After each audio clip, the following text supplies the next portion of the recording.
Srimad Bhagavatam, Chapter 46. Prithu's Anger. Prithu was crowned as the king of the land, and the gods had called him the protector of the world.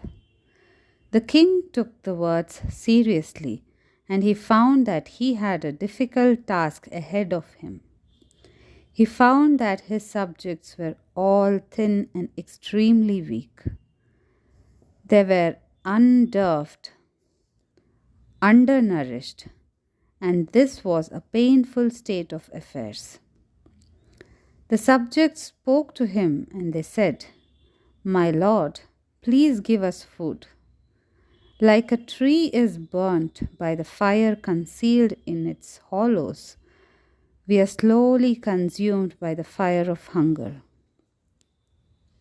Our vitals are the suffering, and we are unable to do our work. Give us food. We have been told that the rishis churned the old king, and you were born out of his body to protect us. Please save us from this hunger which is killing us." Prithu pondered for a moment, and he realized the cause of their hunger. He realized that the earth had swallowed up all the nourishing and health-giving seeds and would not give them up, would not let them grow. Prithu was very angry with her for this act of hers, and he decided to punish her. He took up his divine bow and sent an arrow to hurt the earth. Mother Earth became frightened and, taking the form of a cow, fled from him. With her tail raised aloft, with her legs trembling because of her panic, Earth rushed all over the surface of the earth. With his eyes red and with anger, Prithu pursued her wherever she went. She ran down the slopes of the mountains. She fled into the valleys. She ran towards the thickets and dense forest, hoping to escape from him. Still he pursued her relentlessly. Wherever she went, the earth looked back and found him following her with his bow bent. She could find no one to protect her. Finally, she came to him and fell at his feet. She said, "Please protect me. You are a righteous king, and you should not harass a woman like this. You know that it is wrong to kill a woman. Even if she is guilty, a woman should not be killed. Yet you are trying to kill me, and I have not done you any harm. And again, if you destroy me, how are you going to establish your kingdom?" Prithu said, "You have been in the wrong, Mother Earth. That is why I am trying to punish you. In the yajnas which are performed by men, your share of harvest is given to you, and in return you are not giving us food.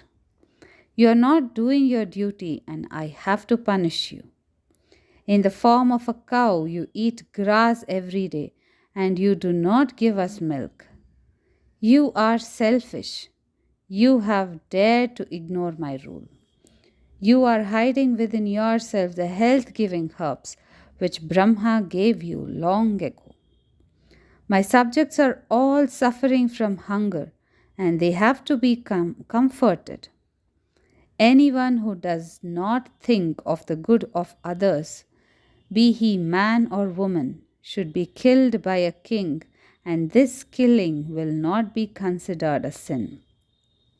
I know Dharma Shastra, and you do not have to teach me the nuances of it.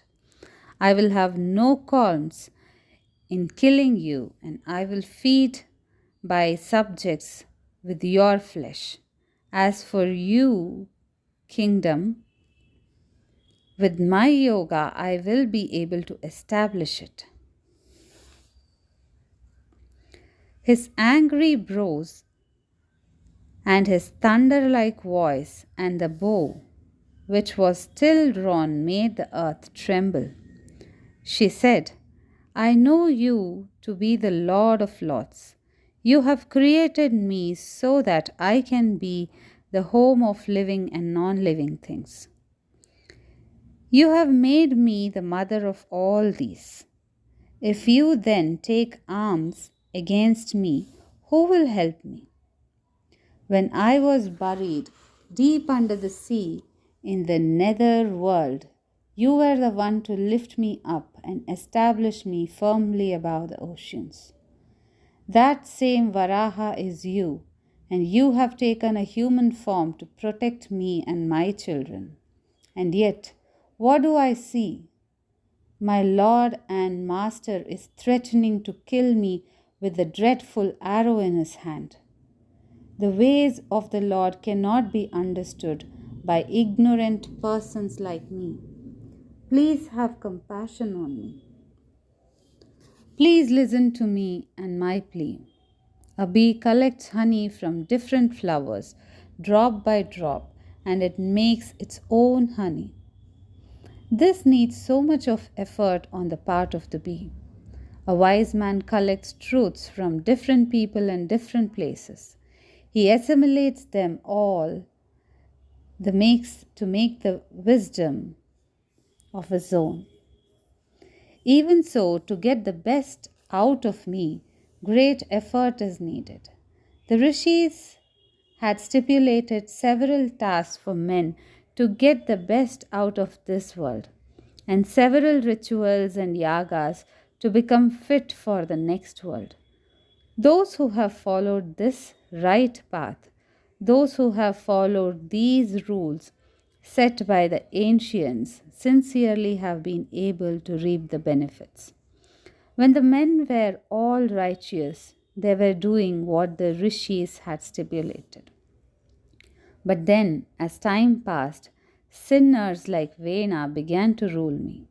Sinfulness became rampant on my surface.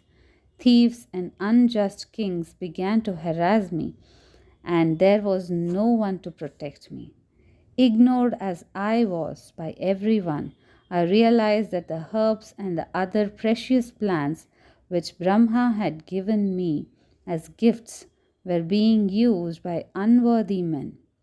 I decided that the men on the earth were not fit enough to taste my seeds and my herbs, and so I swallowed them.